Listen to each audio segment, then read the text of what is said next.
এক এক করে সংখ্যালঘুরা রাস্তায় নেমে আসার সঙ্গে সঙ্গে মমতা বন্দ্যোপাধ্যায়ের মুখোশটা খুলে যাচ্ছে। একের পর এক মারাত্মক সমস্ত অভিযোগ।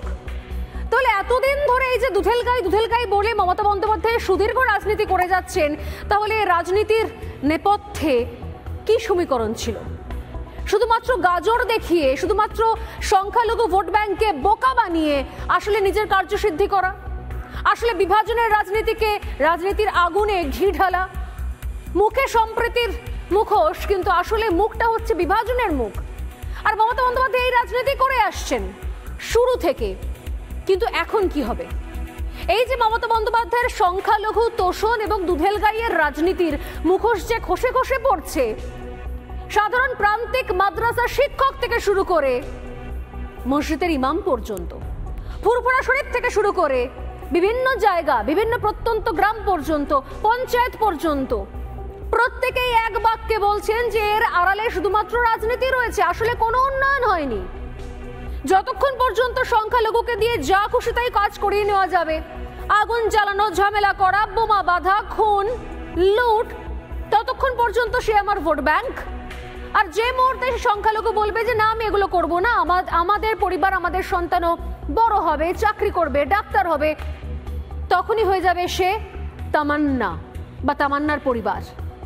কোথায় লেখা আছে, কোন জায়গায় লেখা আছে যে কোনো ধর্মের মানুষ ভারতের মতো রাজনীতিতে শুধুমাত্র নির্দিষ্ট কোনো রাজনৈতিক দলের ভোট ব্যাংক?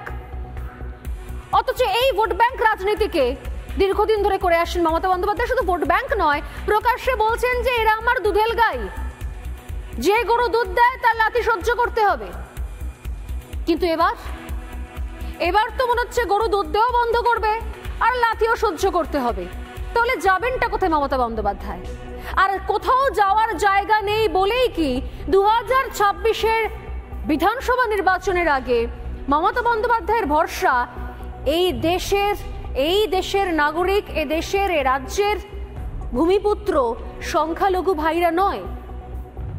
আর তাই জন্যই কি কোথাও যাওয়ার জায়গা নেই বলে কি 2026-এর আগে মমতা বন্দ্যোপাধ্যায়ের আসল তাস হতে চলেছে প্রতিবেশী দেশ থেকে নিয়ে আসা সংখ্যালঘু ভাইরা, যাদের নাম বদল করে প্রত্যেক মুহূর্তে অনুপ্রবেশকারী হিসেবে ঢুকিয়ে দেওয়া হচ্ছে। সেই সমস্ত রোহিঙ্গারা, সেই সমস্ত অবৈধ বাংলাদেশিরা যারা নাম পরিবর্তন করে এখানে এসে ভোটার আইডি কার্ড, আধার কার্ড বানিয়ে নিচ্ছে। কারণ উনি হয়তো উনিও বুঝতে পেরেছেন যে এপারের যারা সংখ্যালঘু, যারা তৃণমূল কংগ্রেসের ভোট ব্যাংক, যারা দুধেল গাই, তাদেরকে আর বেশি বছর বোকা বানিয়ে রাখাটা সম্ভব হচ্ছে না। অতএব চাই আমার নতুন ভোট ব্যাংক, অতএব চাই আমার নতুন দুধেল গাই। এই নতুন দুধেল গাই এখন কোথায় পাই? মমতা বন্দ্যোপাধ্যায় পেয়ে গেছেন, নতুন দুধেল গাই পেয়ে গেছেন। নতুন দুধেল গাই হুড়মুড়িয়ে ঢোকাচ্ছেন হয়তো এই সীমান্ত দিয়েই। মমতা বন্দ্যোপাধ্যায় নতুন দুধেল গায়ের সন্ধানে কি ওই দরজা খুলে দিয়েছেন?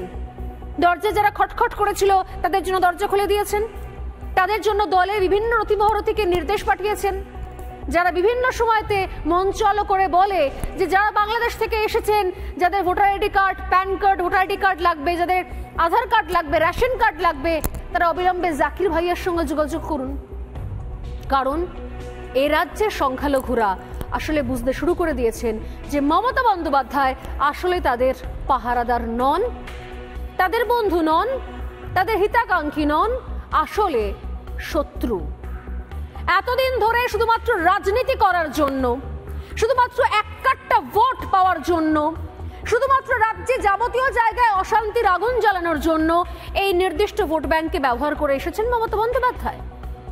বুঝতে পারছেন সংখ্যালঘু জনতা কি গেম খেলেছেন মমতা?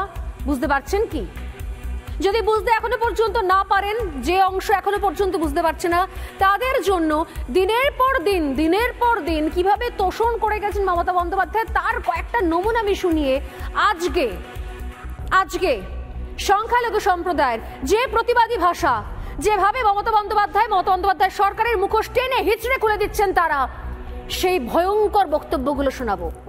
কিন্তু তার আগে, সে বক্তব্যগুলো শোনার আগে আপনাদের জন্য একবার রিক্যাপ দরকার। রিক্যাপ মানে একবার ফিরে দেখা যে দিনের পর দিন এই ভোট ব্যাংকে দুধেল গাই মনে করে কি রকম ভাবে, কি ভাষায় মমতা বন্দ্যোপাধ্যায় তোষণ চালিয়ে আসছেন সেই 2011 সাল থেকে।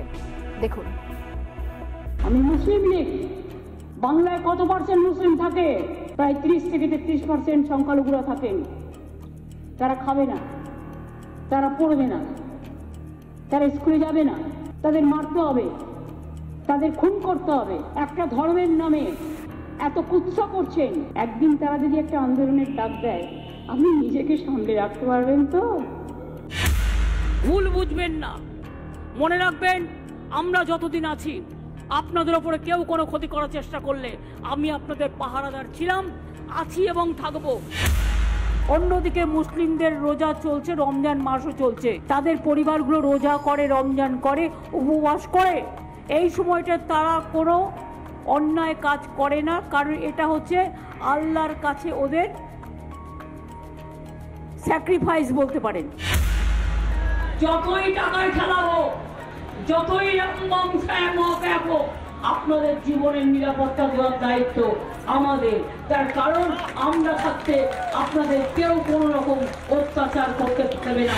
আমরা আল্লাহর কাছে দোয়া করে বলি, ইনশাআল্লাহ আল্লাহ তাআলা সকলকে ভালো রাখো। আল্লাহ লা ইলাহা ইল্লাল্লাহ মুহাম্মদ রাসূলুল্লাহ, সকলকে ভালো রেখো আল্লাহ। আমি কিন্তু ইফতারে যাচ্ছি, আপনারাও আসবেন। আমি তো মুসলিমদের তোষণ করি, 100 বার যাবো। যে গরু উঠে তার লাথি খাওয়া উচিত।